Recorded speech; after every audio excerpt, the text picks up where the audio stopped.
Welcome. Today we're going to show you how to fill a New Jersey vehicle title when you are buying or selling a car.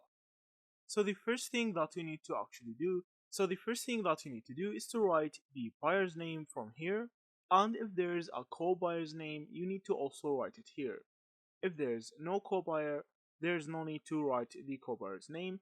Also, if the car is paid by a loan, you need to write the lien holder name, like the bank name and the bank address. Also, there's the seller's name, it must be wrote right here, and the seller's address. You need to actually fill the driver's license, corp code if there is one, the sales tax, and another time the driver license and the corp code, and another time the driver license and the corp code of the co-buyer, as see from here.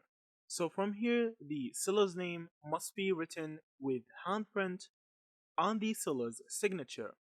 Also, it must be rewritten on the right again. So you need to write it two times and they must match. So if the signature and the name does not match while they are handwritten, it can be rejected. So you need to make sure that they matched from here.